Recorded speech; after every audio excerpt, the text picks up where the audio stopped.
AJL Enregistrement Sonore présente Voilà la voix, une émission présentée par Alexis. Voilà la voix, la chaîne d'interview des comédiens voix. Te damos la bienvenida al universo Kenzo. Kenzo ha creado su perfume, el poder de una flor que vuelve a embrujar la ciudad con su belleza y su energía positiva.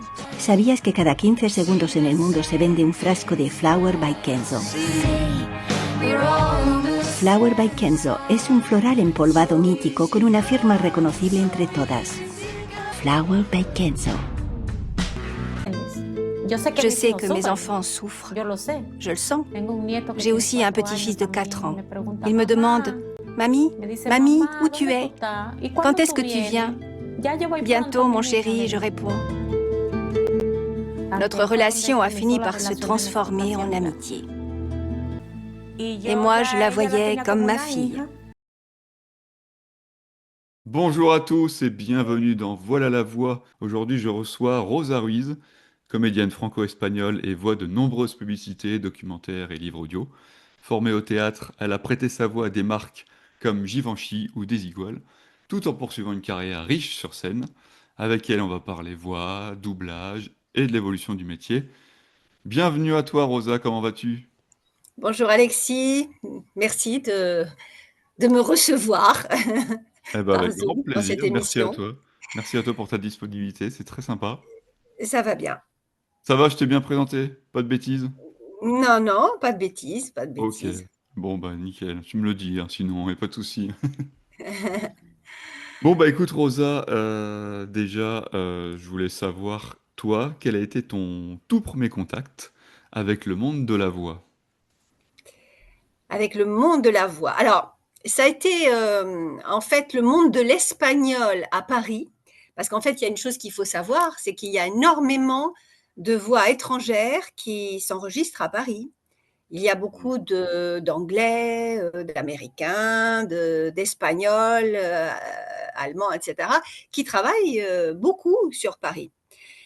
Donc, le premier contact a été en espagnol, puisque je suis complètement bilingue et que je travaille dans les deux langues. Je n'avais pas encore très peu. J'avais oui, prêté ma voix en français à, je ne sais pas, quelques documentaires, enfin, voice-over, mais très, très peu. Et puis, on m'a proposé un projet audiovisuel en espagnol et j'ai rencontré d'autres comédiens. De toute façon, c'est un métier qui fonctionne beaucoup par contact. Mm. Ça, c'est enfin, comme beaucoup de milieux, j'imagine. Et donc, j'ai rencontré des comédiens qui, eux, étaient bien introduits dans le milieu de la voix. Et petit à petit, eh bien, j'ai commencé à travailler pour des films institutionnels, pour même de la messagerie téléphonique en espagnol, mais surtout en espagnol, des jeux vidéo, voilà. Et puis, de fil en aiguille, je suis rentrée dans une agence voix qui était l'agence Voices, une des plus importantes agences de voix, dont j'ai fait partie pendant plusieurs années. Bon, Michel Marchal, la directrice est partie à la retraite, donc c'est une autre équipe qui a continué. J'y suis toujours, mais je travaille beaucoup moins qu'à une époque avec eux. Il y a d'autres voix qui sont arrivées, et puis voilà quoi. Ouais. Mais surtout en espagnol, ça a été le premier pas, ça a été en espagnol. Et ensuite, récemment, en fait, parce que parallèlement, je faisais beaucoup de théâtre en français. Mm. Et dernièrement, il y a quelques années, là, je te parle de plus de 20 ans hein, Ouais, de ok. travail sur la voix. Mais ces dernières années, j'ai fait des stages, ne serait-ce que pour être certaine que ça fonctionnait exactement pareil en langue française, des stages voix, notamment avec Meras Network pendant le confinement, Mm. ce qui m'a permis de passer le cap sans malaise. Enfin, c'était voilà, très tranquille, très, très bien. En français, notamment en livre audio, etc. Et j'ai travaillé, du coup, en français après. Alors, comme tu l'as mentionné, toi, tu es comédienne bilingue franco-espagnole depuis plus de 40 ans. Comment ces deux langues, toi, ont façonné ta manière de jouer, d'interpréter? Quand on est bilingue, on a une espèce de chip selon la langue qu'on met en place. Et pour moi, la traduction spontanée est très difficile, par exemple, parce que je pense dans l'une ou dans l'autre langue. Alors, voilà, il n'y a pas de traduction qui se fait, c'est spontané. Donc voilà, j'ai joué au théâtre en espagnol aussi, certains spectacles qui étaient en bilingue, mais curieusement, le bilinguisme pour l'audiovisuel sur les mêmes produits ne m'a quasiment pas été demandé. C'est-à-dire que j'ai travaillé en français et pour ces boîtes, jamais en espagnol. Et à l'inverse, les boîtes pour lesquelles j'ai travaillé en espagnol ne me Je sollicitent pas comprenais en un peu. français. Ok. Voilà, je ne sais pas pourquoi, mais c'est comme ça. C'est très, très, très formaté. Je suis pour certains une actrice espagnole, pour d'autres française. Voilà. Est-ce qu'il y a une différence dans l'interprétation quand tu fais un projet en espagnol et en français? On s'adresse pas au public espagnol et français peut-être de la même façon, ou c'est à peu près pareil? Je sais qu'en français on est beaucoup voilà, sur le côté charme. Est-ce qu'en espagnol c'est un peu pareil ou on va un peu plus à l'essentiel? Non, on va pas plus à l'essentiel, mais ça déborde un tout petit peu plus. Je trouve que le français est plus sobre. Ok. Surtout dans les, ouais, il y a une façon quand même.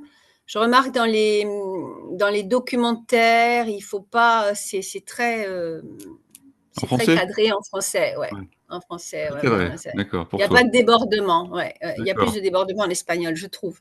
Alors plus de débordement, c'est-à-dire, tu te dis qu'en espagnol, il y a un peu plus de jeu, Oui, par rapport à ça, un peu plus de liberté de peut-être, ouais. liberté. Ouais, c'est ce que je cherchais. Mm, Ok, ouais, d'accord. Ok, bah c'est voilà. intéressant, ouais. Et toi, tu Mm. préfères quand il y a plus de liberté ou quand c'est un peu plus cadré? Bah, j'aime les deux, mais c'est vrai que quelquefois je trouve dommage que ce soit aussi Bridé. cadré. Mm. C'est un peu triste, hein. J'écoute des documentaires quelquefois et je me dis, alors peut-être parce que ce ne sont pas des comédiens. Ouais, bah Et on reparlera de on ce va, sujet. on y reviendra. Mais voilà, bon, Ok. et par exemple, c'est curieux parce qu'en livre audio, je travaille toujours en français. Et en audio guide pour des musées, presque toujours en espagnol. Ouais. Ok. Ouais, c'est intéressant ça. Mm. Voilà, je ne sais, je ne saurais pas dire pourquoi. Il n'y a peut-être pas une culture du livre audio en Espagne, je sais pas, ou peut-être Si, moins. si, il y a des livres audio Ouais, qui se font en Espagne, ouais, si, ils se développent bien. mais Ok. pas. Alors peut-être pas, ouais, ils se font peut-être moins à Paris. C'est un travail qui se fait moins à Paris, Mm, certainement. Oui. mm, mm. Et comme j'habite ici, bon ben. Et comment les collaborations se sont mises en place pour des grandes marques comme Givenchy, Desigual que tu interprété en espagnol? Alors, bon, c'est par le biais de l'agence, hein, quand on fait partie d'une grande agence comme VNV, maintenant c'est Voices. Mais il y en avait moins d'ailleurs à l'époque. Je pense que maintenant il y en a plus. Ça fleurit de toutes parts. Ouais. Et tout était un peu plus, comment dire, centralisé sur. Bien, ce sont les clients s'adressent directement à l'agence et puis franchement on n'a rien à faire, quoi. On nous appelle Mm, et voilà, et il faut être disponible. Ça c'est un des aléas du métier. mm, C'est-à-dire qu'on peut facilement être appelé la veille pour le lendemain. Si on part en vacances, par exemple, on perd du boulot et bah, mm, du coup, ces gens-là vont peut-être pas nous rappeler. Ça, c'est le problème. mm, Il faut être toujours disponible.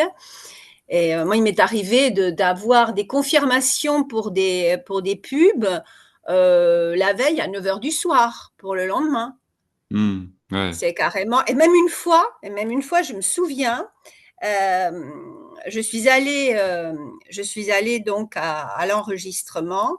J'arrive devant l'immeuble et je vois un message de mon agent qui me dit: «Ah bah, finalement, ils changent le texte. Donc bah, retourne chez toi. Évidemment, le déplacement te sera payé». Donc j'ai eu un cachet et cetera. On remet ça plus tard. Voilà, je C'est là que sur tu te dis que c'est un vrai boulot de chef d'entreprise, en fait. Beaucoup préparent le côté entrepreneur pour être comédien voix, mais par exemple. Et c'est vrai que c'est un peu un boulot de chef d'entreprise où on peut être appelé comme ça la veille pour le lendemain, comme ouais. tu dis. Après, toi, Bah t'es là, peut-être en intermittence, toi, t'es peut-être en cachet, je sais pas. Comment tu vis? en cachet, ouais. Ouais. Alors maintenant, oui, oui, oui, en cachet. Il m'arrive, moyennant ma compagnie de théâtre, puisque j'ai une compagnie de théâtre, d'accepter de facturer, mais il faut que ça reste exceptionnel. Sinon, habituellement, c'est en cachet. Bon, Mm. là, je te parle du milieu de la pub. C'est un Ouais. petit peu particulier. La pub, ça paye très bien, du moins ça payait très bien, maintenant ça paye Oui, moins, parler au alors que passé, tout ouais. augmente, les prix baissent. Mais en revanche, il faut être disponible. Alors, pour te donner un exemple une anecdote, Desigual. Voilà. J'ai Ouais. fait donc une pub pour Desigual. Et bon, j'y vais, donc je cherchais une comédienne espagnole et il m'avait choisi. Donc, on me fait écouter. Alors, pour les pubs, il y a toujours 5, 6 personnes, voire plus, hein, dans la cabine. Alors, tout le monde a son mot à dire. Il peut y en Pas avoir trop 10, hein, facile. coordonné, ouais.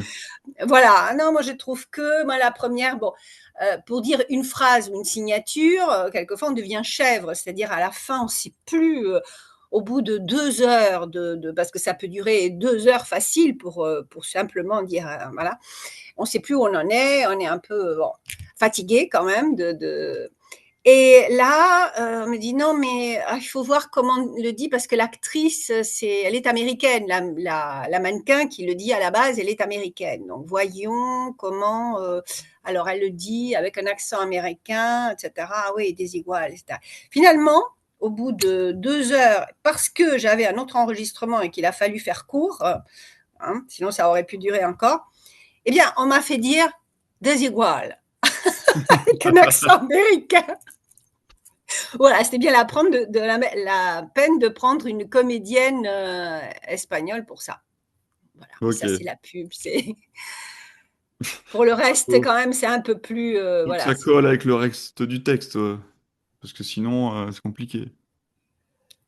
le reste du texte, Bah, c'était dans la signature.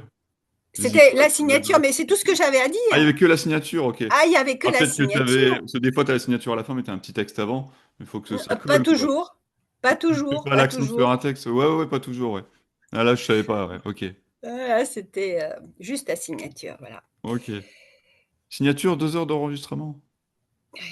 Ça Ouais. peut être. Mais oui, Ouais, là. parce qu'ils sont pas d'accord, parce que ils appellent. Alors on va appeler là-bas, je sais pas où. Enfin bon, ah non. Alors on me dit que. Enfin bon, voilà, c'est pas, c'est la pub. Ouais, plus il y a de Ils monde, ont beau. plus il y a des Hmm. interprétations différentes, ils vont pas être en accord entre tous. Donc, ouais, ok. Ils ont beaucoup d'argent, donc de toute façon, voilà, on mesure ni le temps, C'est ni une bonne marque, oui. voilà, voilà. Alors c'est pas ce que je préfère faire. C'est très intéressant du point de vue lucratif. Mais évidemment, c'est pas. Il arrive un moment où on se dit est-ce que c'est vraiment de l'art, quoi? Est-ce que c'est vraiment du travail artistique? Est-ce qu'il faut être comédien pour faire ça? Il faut avoir une belle Ouais. voix, Mm. peut-être, mais bon, Bah, toi, justement, qu'est-ce qui te plaît particulièrement dans ce métier en termes de projet? Tu préfères documentaire, audio guide, institutionnel? Qu'est-ce qui, toi, qui te plaît généralement? Et est-ce que tu as une anecdote, tu nous as raconté une petite avec des igoles, mais est-ce que tu as une anecdote que tu te souviens avec amusement ou émotion sur un des projets? là comme ça, il y a rien qui me vient, mais peut-être tout à l'heure, je ne sais pas. Moi, ce que je préfère. C'est pas ce qui est le mieux payé d'ailleurs, hein. J'aime beaucoup le livre audio Livre audio, ouais, ouais. parce que je trouve que alors c'est beaucoup de travail, c'est beaucoup de Mmh. travail. Ce sont des heures d'enregistrement, c'est pas très bien payé, mmh, mais je dirais que c'est un travail noble. Mmh. Voilà, on donne, on apporte, son âme à un livre, qui, quelquefois est passionnant donc c'est une grande satisfaction OK. de faire ça. Moi je c'est quelque chose que j'aime beaucoup faire, hein.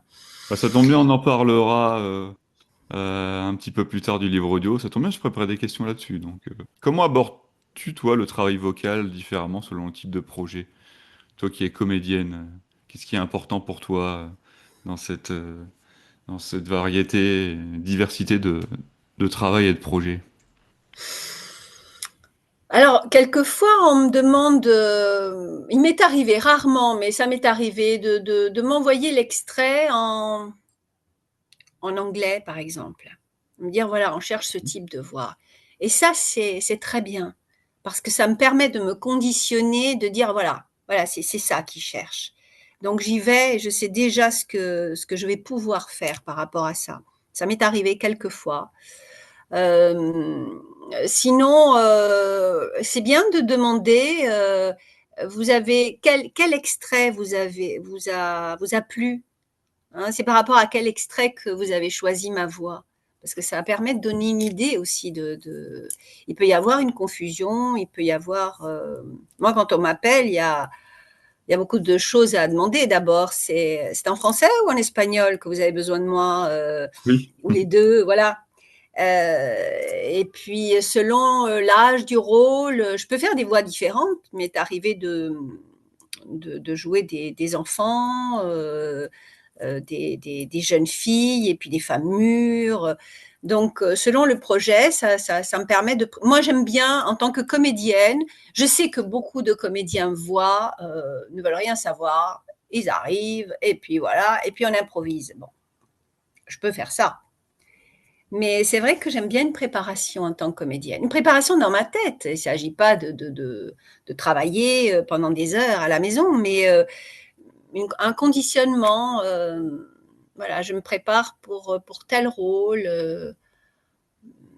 Je me souviens de témoignages, c'était en espagnol sur Birkenau, sur les camps de concentration. Et bon, mais j'ai pu écouter les voix françaises et c'était bien, quoi. C'était bien, cette émotion, pouvoir reproduire ça et pas simplement sans le jouer, parce qu'on est bien d'accord que dans le travail de la voix, il ne s'agit pas de jouer, on n'interprète pas, on accompagne.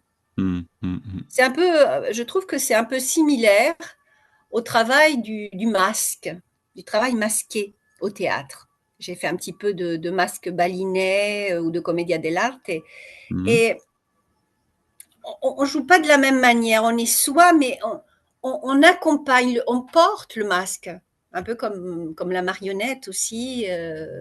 Voilà. Donc, OK. c'est un travail particulier, mais qui peut être passionnant, selon les produits. Évidemment, quand on fait pendant des heures, qu'on enregistre des messages téléphoniques, c'est Mmh. moins intéressant, mais on le fait aussi. Enfin, je le fais aussi. Qu'est-ce que tu préfères déjà dans le livre audio? Comment toi tu construis ton univers? Comment tu te prépares aussi Mm. à interpréter un livre audio? Heu, Comment tu construis un petit peu ton univers pardon, l'environnement? Comment tu le fais passer, transmettre par la voix sans forcément d'image? Comment toi tu te projettes sur tout ça? Au départ, alors si j'ai le temps, si on me demande suffisamment à l'avance l'enregistrement d'un livre audio, j'aime bien le lire. J'aime bien, savoir de quoi il s'agit et bon, de toute façon, il faut quand même l'étudier au moins. C'est-à-dire voir le nombre de chapitres, comment est construit le livre, un peu les personnages et cetera. Mais moi, je préfère carrément le lire parce que quelquefois, on doit rectifier le tir. Ça m'est arrivé pour un des livres, j'avais pas eu le temps et bon après, j'ai rectifié, mais j'étais en train d'enregistrer, je me suis dit, ouais, mais ce personnage, j'aurais dû la prendre plus dans les graves, etc. Bon, voilà, j'aime bien l'avoir lu. C'est pas toujours possible, Hmm, hmm. mais Tu te notes quand même une fiche des personnages avant, mettons s'il y a 10 personnages, tu te fais une petite fiche avec les 10 personnages, savoir quel ton tu vas donner, euh, quelle est oui, leur ça, personnalité, jouer un personnage et une voix par rapport à ce qui dégage et leur personnalité dans le livre. Est-ce que tu prépares un petit peu tout ça? oui, ça dépend des livres. S'il y a beaucoup de personnages, oui, pour certains livres, il y a très peu de personnages, donc il n'y a pas besoin de fiches, mais ou des livres étrangers, livres japonais. Alors, j'ai eu un livre japonais enregistré. Bon, alors cherchez déjà la prononciation des noms, Oui. parce que en japonais, bon, en essayant de franciser un peu, parce qu'on est bien d'accord que voilà, ça s'adresse à des Français. Et puis pas les mélanger, parce que là, c'est facile de les mélanger, les personnages. Ouais, puis si tu C'est, flingues leur prononciation, là, le client va t'en vouloir, quoi. voilà. Donc, ne pas hésiter. Alors, il m'est arrivé d'enregistrer en studio, il m'est arrivé d'enregistrer chez moi, parce qu'à une époque, enfin, j'ai toujours la possibilité de le faire, mais je ne veux plus tellement le T'avais faire un home enregistrer. studio, du coup. J'avais pas un studio, j'avais un studio improvisé, c'est-à-dire comme beaucoup de comédiens, Ou un placard. un placard, hein, on va dire ça comme ça, avec un bon micro. Mais c'est vrai que je préfère enregistrer en studio, c'est plus tranquille. On a quelqu'un qui s'occupe de tout l'aspect technique et maintenant je fais plus que ça d'ailleurs. Je dis que j'ai pas de studio. Ok. Voilà. Toi, t'en penses quoi de l'arrivée massive, justement, des home studios? Pour toi, c'est un progrès ou pas? Comment dire, une évolution logique du métier qui est en relation avec l'évolution de la société. Hmm. Je discutais il n'y a pas longtemps avec un réalisateur de documentaires à la retraite depuis longtemps qui me racontait à son époque et maintenant. Et il me disait, j'ai arrêté à partir du moment où j'ai vu tous ces jeunes, moi je mettais un temps fou à faire un documentaire, tous ces jeunes qui avec Internet arrivent à faire des documentaires. Certes, ça n'est pas la même qualité. Il me disait, hein, moi je ne connais pas du coup ce travail-là.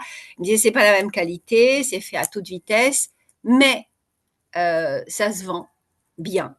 Mhm. Et voilà, et ça marche. Et moi, je n'ai plus rien. Il me disait, j'ai arrêté il y a longtemps, parce que j'avais plus rien à faire là-dedans, quoi. Moi, je travaille pas comme ça.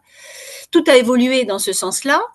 Donc, il est logique que pour les voix, ça a évolué et qu'il y ait des home studios. Bon, personnellement, je trouve c'est dommage pour les studios déjà, parce que beaucoup de studios se sont cassés la gueule quand même, hein, ont dû fermer. C'est un petit peu dommage parce qu'ils faisaient un super boulot. Mais bon, ça vient avec le problème enfin, avec les prix qui baissent, hein. C'est-à-dire qu'on nous demande, moi j'ai reçu des demandes, mais honteuses. Un mail pour enregistrer une demi-page, on me propose un truc comme, je sais pas moi, oh, ben, est-ce que tu es d'accord ou vous êtes d'accord pour enregistrer ça, 50 € en facture. Ouais. Voilà, je dis bon, mais je vais faire une journée de ménage, ça va me rapporter plus, j'aurai moins à me prendre la tête, quoi. Hmm. Non, mais voilà, c'est arrivé à ça, quoi. Dernièrement, j'ai perdu un boulot, enfin j'ai perdu, je m'en fiche honnêtement, voilà, je cours pas après le travail maintenant, je fais plus de théâtre, mais quelqu'un qui m'a demandé mes tarifs pour un film institutionnel, c'était quand même un film d'une heure, où il y avait une bonne demi-heure de texte. Hmm. Une bonne demi-heure de texte, ça représente quand même, bon. Et puis il me demande mes tarifs, je donne les tarifs du marché, je dis bon, mais quel est votre budget? Parce que ça aussi, il balance comme ça, au lieu de dire voilà, j'ai tant, est-ce que ça vous va? Non, il Exactement. cherche à nous mettre en concurrence. Alors, quel est votre tarif à vous? Ouais, alors Et alors qu'après ils te disent oui, mais le client n'a un voilà, peu que de temps, quoi. Bah, dis-le tout de suite. bien sûr. Et donc pour finir, ben, il me dit: «Oh, oui, mais alors le client, finalement, il fait appel à des comédiens, il va le faire en Espagne». Alors ça aussi, par internet, c'est facile. Et effectivement, en Espagne, c'est moins cher pour l'espagnol. En Espagne, c'est moins cher. D'abord, c'est toujours sur facture. Ouais. Voilà. Donc, il n'y a pas, il y a pas la protection du système intermittent, etc., hein, pour les comédiens. Ouais. Ils font presque tous un petit boulot à côté. C'est obligé. Et donc voilà, voilà, ils le font directement à l'étranger, c'est facile, ils cherchent dans un catalogue voix en Espagne, et puis ils contactent, et puis voilà, ça se fait très facilement. Alors, il y a des surprises, parce que quand il s'agit d'une langue étrangère, eh bien, ils ne savent pas si la personne va avoir un accent, il m'est arrivé d'écouter des trucs, des projets pour lesquels j'ai participé où il y avait d'autres voix, et voilà, de voir que c'était des accents latino-américains, non pas espagnols, ce qui passe pas très bien en Espagne. Mm. Mm, mm. Et en Espagne, quand c'est un projet espagnol, ils veulent l'accent espagnol, quoi, de Madrid. Ils veulent pas un accent latino-américain. Bon, je me suis dit, mais ça passera pas, quoi. Mais ils savent pas apprécier, parce que quand on maîtrise pas la langue, on sait pas apprécier. Et ça, c'est parce que ça se fait comme ça. C'est un peu sauvage, quoi. Le casting est un peu sauvage. Tu vois comment l'évolution du métier, toi, on en parle un petit peu là, mais t'es un peu inquiète. Je suis pas inquiète pour moi, parce que bon, moi, Mm. je serais déjà, enfin, je veux dire, mon métier, il est plus derrière moi que devant moi, hein. On me sollicite de temps en temps, mais pour les jeunes, oui. Et puis en plus, avec la IA, moi, je pense que d'ici quelques années, au niveau, ce que je fais beaucoup, les audioguides, finalement, les audioguides, il faut que ce soit agréable à entendre, mais Mm. on ne nous demande pas non plus de jouer quelque chose. Donc, d'ici quelque temps, je ne serais pas surprise qu'on fasse appel à l'intelligence artificielle Mm. pour expliquer un tableau, voilà. Pour Mm. l'instant, c'est encore formaté, c'est encore pas très agréable et un peu fatigant. Donc, j'imagine que c'est pour ça qu'on fait toujours appel à des comédiens. Mais Mm. alors, oui, je pense que il y a de quoi s'inquiéter, oui, par rapport à l'évolution. Ça devient un petit peu n'importe quoi. Et puis, à une époque, il y avait les comédiens, puis les comédiens, certains s'étaient spécialisés dans la voix, mais c'était pas la majorité. Les comédiens qui faisaient du doublage, c'était quelques comédiens dans le métier qui s'étaient spécialisés dans le doublage. Maintenant, les jeunes sortent des écoles et veulent tout de suite faire du doublage. Et ils essaient d'envahir les studios parce que c'est de plus en plus fermé, hein. C'est pas facile d'assister à des séances quand on n'est pas invité. C'est Ouais. toute une organisation. Et, et puis voilà, ils s'introduisent, et certains sont pas vraiment comédiens, ils ne sont pas formés. Mm. On est dans une époque de consumisme. Nous avons affaire à des consommateurs, mais moi j'ai enseigné aussi, j'ai été prof de théâtre dans un cours, le cours Michel Grandval. Pendant 3 ans, j'ai formé des comédiens, et j'ai vu un petit peu l'évolution par rapport à lorsque moi je prenais des cours. Euh, Nous, on arrivait dans un cours et on faisait notre formation. Si elle était sur 3 ans, on faisait les 3 ans. On faisait confiance au professeur, on se disait, ou au professeur au pluriel. Voilà, dans un conservatoire, on se disait, voilà, je dois faire mon cursus, je dois me former. Et puis, j'ai assisté à l'époque où les jeunes comédiens en herbe, enfin, faisaient quelques mois là, et puis disaient, oh, moi je vais aller voir ailleurs, je vais aller voir un autre cours, et puis voilà, ils faisaient des petits stages, des petits machins, et ils se disent comédiens parce qu'ils ont fait avec un tel, quelques stages, c'est c'est un métier, être Mmh. comédien. C'est vraiment un métier, ça s'apprend et ça alors il y a des gens plus ou moins, doués, à la base, mais quand même, c'est un métier. Et donc maintenant, on assiste de plus en plus à ce genre de phénomène, c'est-à-dire des gens qui s'improvisent, comédiens, qui s'improvisent, comédiens, voix off parce qu'ils ont une belle voix. On leur a dit: «Tu as une belle voix, toi, tu devrais faire», et et notamment en livre audio, c'est vrai que, lorsqu'on entend des belles voix, mais pas des voix de comédiens, des voix de narrateurs simplement et des comédiens, on a la différence. Souvent, j'étais enthousiasmée par telle ou telle voix en me disant: «Oh là là, mais je trouve c'est formidable, voyons». Bah oui, c'est un comédien, souvent des comédiens belges d'ailleurs, parce qu'il y a des comédiens formidables hein, en Belgique. Mmh. Et voilà. Ah oui, là, ouais, d'accord. Là, on est embarqué, quoi. Pour toi, l'arrivée de voix non issues du métier de comédien, est-ce que ça nuit pour toi à l'incarnation des textes aujourd'hui?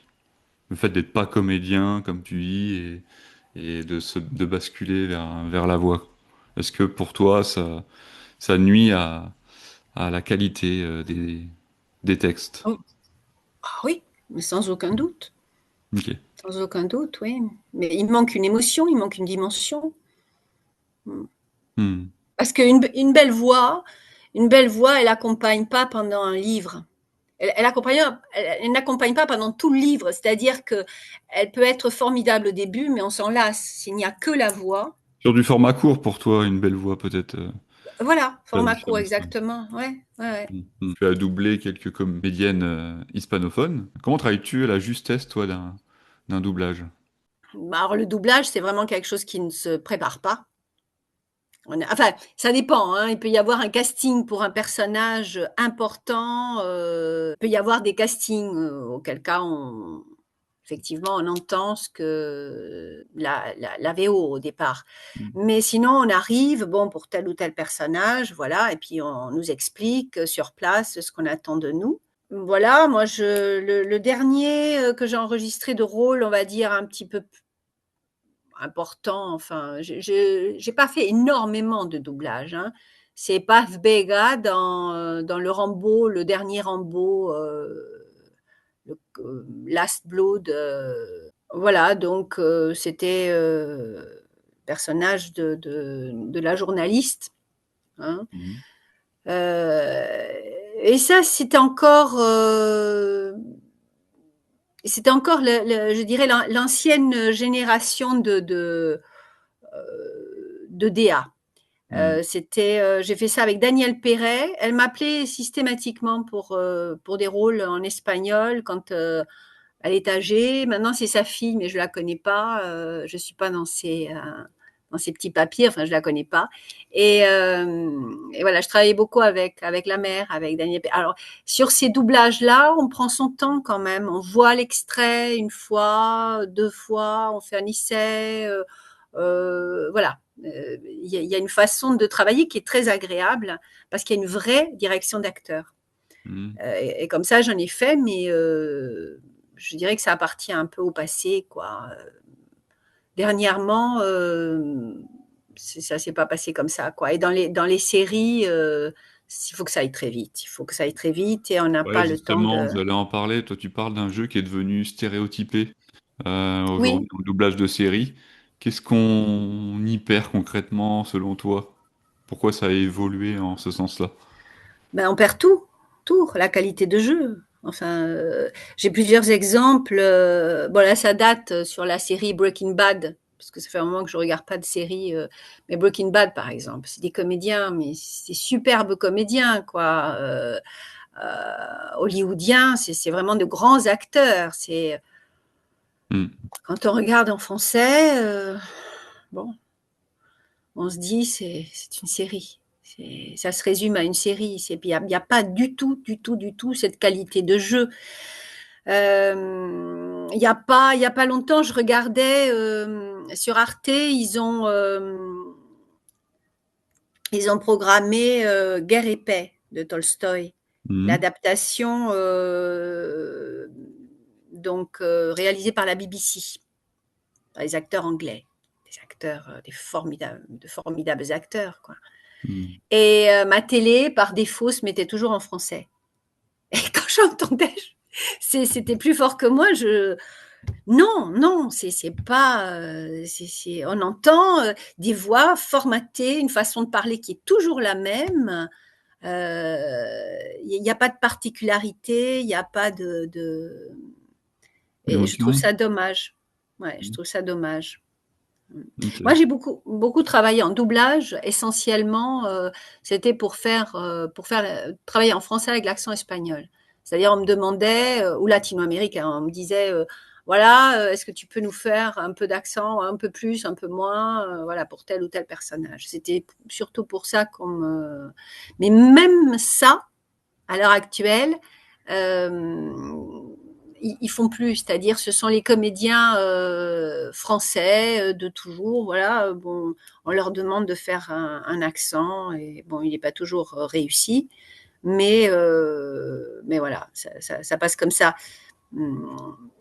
À une époque, il y avait des comédiens que je connais et qui travaillaient énormément avec un accent naturel espagnol ou latino-américain. Il y avait un gros boulot pour eux, une grosse masse de travail. Et maintenant, c'est fini. Maintenant, ce sont les propres Français qui font un accent. Et quand ils ont quelques phrases à faire en espagnol, eh bien, on entend quand on connaît la langue, évidemment, quand on entend qu'ils sont français. Mais Bah, voilà. pour toi, c'est dans la direction de casting que ça pêche, en gros. Il devrait prendre, pour faire quelqu'un qui a un français avec l'accent espagnol, de vraiment prendre quelqu'un qui est français avec De- l'accent espagnol, pour toi.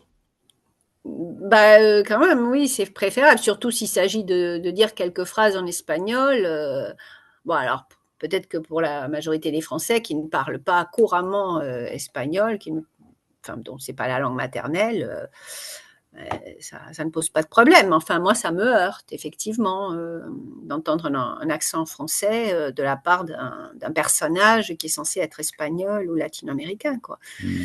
Je crois qu'on n'a plus le budget, certainement, hein, pour faire ça. Et puis, comment ça se passe? C'est un peu les mêmes comédiens. Ils arrivent en studio, ils font un petit truc là, un petit truc là. Bah, j'ai besoin de toi là, dans les mêmes, voilà, ceux qui travaillent beaucoup, ils se déplacent pour plusieurs. Et ben, voilà, ils font un peu tout. Hein, Ouais. voilà. Mais ce qui prime, c'est la vitesse. C'est le fait de dominer la bande rythmo suffisamment pour aller très très vite et de ne pas faire de reprise, de faire des one take. Mm. Mm. Hein. Voilà, on Ouais. enregistre une fois et puis voilà, il y a beaucoup de séries, donc ça va vite. Ok. Ouais, mais avant, pour toi, on prenait peut-être plus le temps Ah oui, de le faire qu'aujourd'hui, oui, on oui, cherche à aller vite, quoi. Ok. oui, c'était beaucoup moins important la technique. On Hmm. disait, mais c'est pas grave, parce que de toute façon, on a le temps, on reprend, on n'est pas obligé de le faire dès la première fois. Par contre, voilà, on t'expliquait le personnage, euh, maintenant, ça va à C'est vrai toute que c'est ce que je vitesse. constate aussi un petit peu, que ce soit sur des projets de voix off ou doublage, c'est que on va insister sur le fait qu'il faut bouffer du texte, du texte, du texte, jouer sur du mimétisme. En gros, d'être un peu un robot, quoi.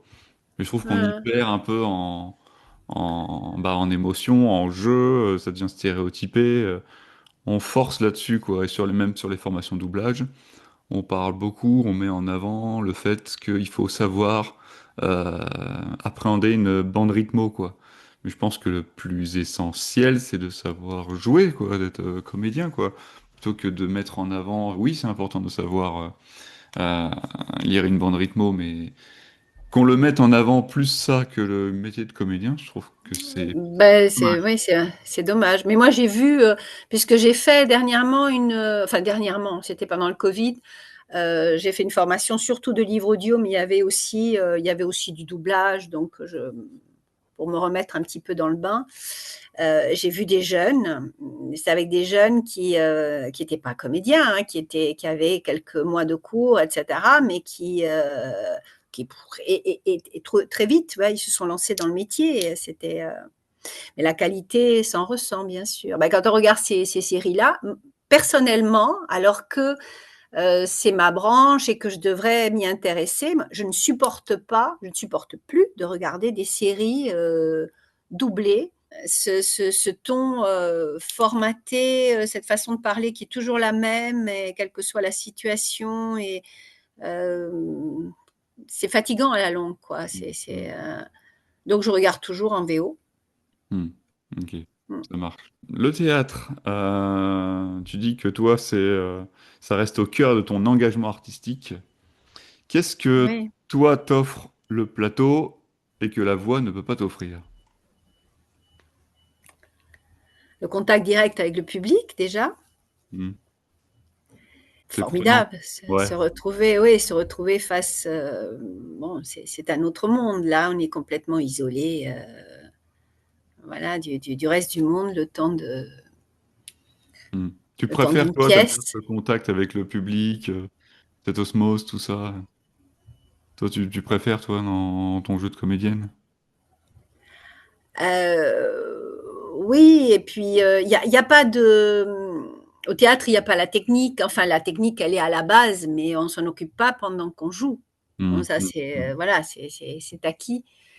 Et donc il y a une sensation de liberté, et puis cette respiration avec le public qui est merveilleuse, Hmm. on le sent, même dans les seuls en scène, on n'est pas seul, on est avec, Hmm. c'est magique. Le théâtre, je ne saurais pas l'exprimer, c'est magique. Hmm. Bah, c'est un des seuls domaines de comédiens où voilà, on interagit avec eux et ça nous entraîne, ça nous pousse. On se focalise aussi pas mal sur si ça rigole pas les 20 premières minutes, ça influence un peu notre jeu. Enfin, ça peut influencer notre jeu. Quand la foule est en délire, ça nous porte. Enfin, c'est vraiment la Mmh, seule technique où c'est bah, doublage, voix off, t'es derrière un micro, l'acting. T'as une caméra, t'as juste l'équipe autour de toi. Le rapport au théâtre est vraiment différent mmh, et ça prend aux tripes, quoi. Donc, je comprends. mmh. Comment, toi, le travail de la voix a enrichi ton jeu d'actrice sur scène? Oui, peut-être au point de vue diction, au point de vue, là, il y a pas de droit à l'erreur, donc dans ce sens-là, peut-être. La maîtrise de la voix, proprement parlée. Ça t'a apporté, toi, une valeur ajoutée, un plus dans ton jeu de comédienne au théâtre ou pas Une vraiment? vigilance, Ouais, une une, vigilance. vigi- une vigilance supplémentaire, je crois. Ouais. C'est par rapport à comment tu portes la voix dans la salle, ta Oui, façon de ouais. t'exprimer avec les partenaires. Oui, comment on porte la voix dans la salle, surtout si c'est une grande salle, si c'est, voilà, la respiration. Mm. Ok. Enfin, bon, c'est un travail qu'on fait de toute façon au théâtre aussi, mais bon, on y pense. Peut-être l'addiction, on y pense davantage parce que vraiment, au niveau de l'addiction, ça ne pardonne pas dans le domaine de la voix, que ce soit en livre audio ou en documentaire, etc. Donc là, il faut que ce soit impeccable. Et au théâtre, Bah, ça perd en authenticité, en fait, mm, quand on est en voix. Ouais.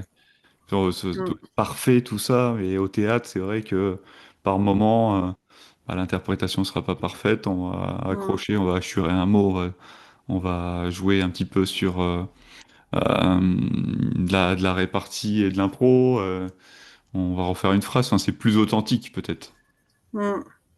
Mais c'est vrai que les comédiens qui font beaucoup de doublage ou je pense à des vieux comédiens surtout, souvent ont une diction parfaite, parfaite, parfaite.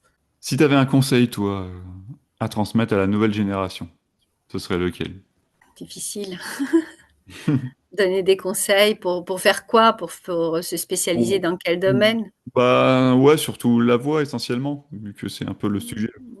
Je ne sais pas, j'ai beaucoup de mal, j'aurais beaucoup de mal à donner des conseils. Il y a quelques organisateurs de stages en sortant des cours de théâtre. Moi, ce serait d'abord d'être comédien, de pouvoir dire qu'on est Mm. comédien, c'est-à-dire de suivre une formation de comédien jusqu'au bout et pas simplement quelques jours par-ci, par-là.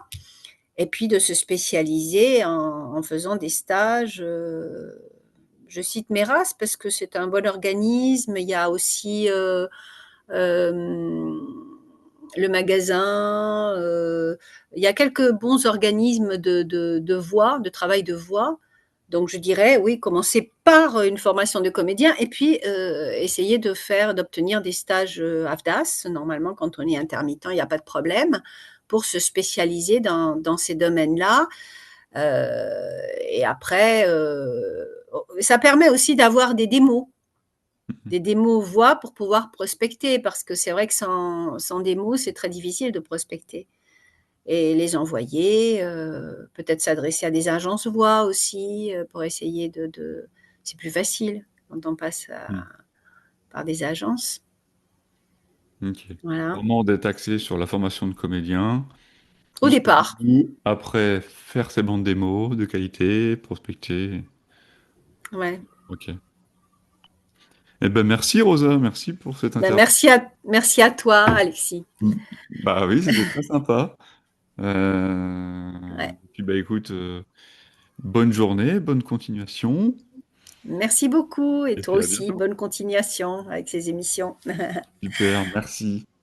Au revoir. Merci à tous d'avoir suivi cette émission et on se retrouve pour un prochain épisode. Ciao! À bientôt avec Alexis pour de nouveaux podcasts. À suivre prochainement, un nouvel épisode de Voilà la voix présenté par Alexis.